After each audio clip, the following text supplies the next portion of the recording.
देखें, consider the following reaction sequence, आपको बोल रखा है कंपाउंड एक्स है, वेपर डेंसिटी दे रखी है, परसेंटेज कार्बन हाइड्रोजन के दे रखे हैं, CO2 NaOH 120 degree Celsius, high pressure, H3O+, कौन सी कोल्बे स्मिथ रिएक्शन है शायद यहाँ पे। तो देख लेते हैं एक बार। आप एक काम करो, इसका compound Y develop characteristic colour with neutral FeCl3, ठीक है, तो एन इनकरेक्ट बताना है। देखो पहले तो इसको पता कर लो, वैसे आप इसका मतलब अगर सीधा याद है तो सीधा ही कर सकते हैं, अदरवाइज देखो कार्बन इसमें कितना है भाई, 76.6% तो कार्बन है, ठीक है, इतना परसेंट। हाइड्रोजन कितना है, 6.38% हाइड्रोजन है। अब बाकी बचा हुआ कौन होगा, ऑक्सीजन। तो देखना ये कितना हो गया, 8 तो ये हो गया, और 6 और 3 9 और 1 10, नहीं 10 कहाँ, 6 3 9 9, और ये कितना हो गया, 6 और 6 12, 7 और 1 8, 100 में से माइनस कर देते हैं, तो ये आपके हो गया 10 3 7 हो गया क्या, और 10 9 1 17.0।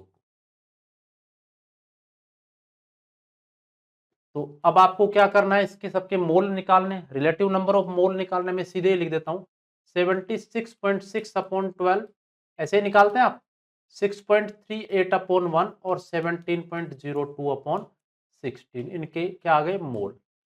कितना हो गया भाई, 12 5 60, 12 6 72, 72 और 4 76, 12 36 और 10,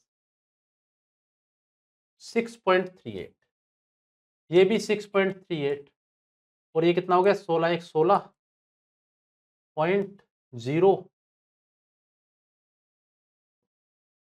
1.06। अब ये आप इसके रिलेटिव मोल्स पता कर लीजिए,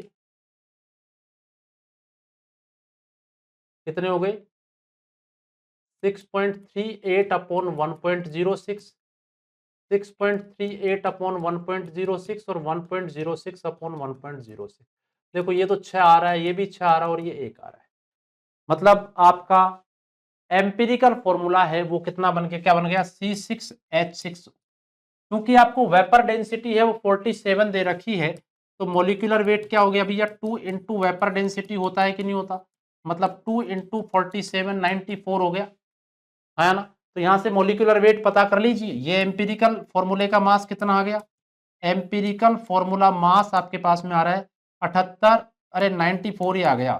तो मोलिकुलर फॉर्मूला जो है ना वो भी क्या होगा, C6H6O, पक्का फिनोल हो गया। अब तो ये एक्स जो है ना आपका, ये फिनोल ही है, इधर लिख देता हूं, ये फिनोल ही है, देख लो आप, गिन लो आराम से, C6H6O है। और फिनोल को आप रिएक्शन कराते हैं CO2 NaOH, हाई प्रेशर, करीब करीब 120 डिग्री सेल्सियस टेम्परेचर, और H3O+, तो यहां से बन जाता है क्या, सैलिसाइलिक एसिड,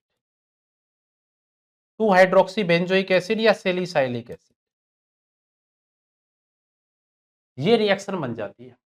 अब देखो ये कह क्या रहा है, इसके हिसाब से अभी तक तो ऊपर का ही रिसर्च निकला है, कंपाउंड वाई, ये वाई है और ये एक्स है, ठीक है, मेजर प्रोडक्ट यही बनता है।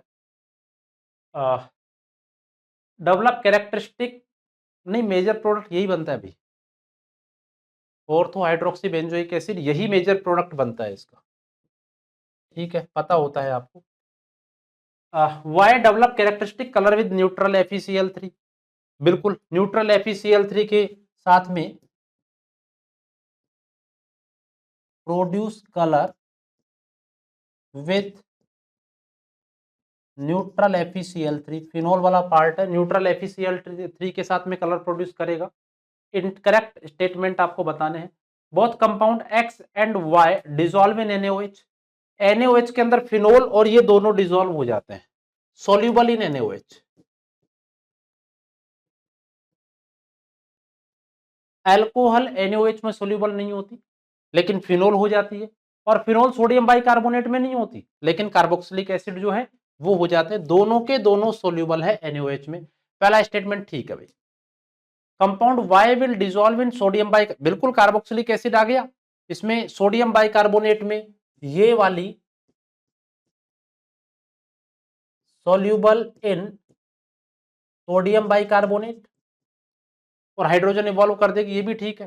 Compound Y is more acidic than compound X is more acidic than Y, ना एसिडिक नेचर की बात करें तो कार्बोक्सिलिक एसिड है ना ये, है ना। तो यहां पर बेंजोइक एसिड सैलिसाइलिक एसिड है वो मोर एसिडिक है, ऑर्थो इफेक्ट भी लगते हैं, लेकिन Y is more acidic than X, ये है सही, ये गलत बोला है इसने।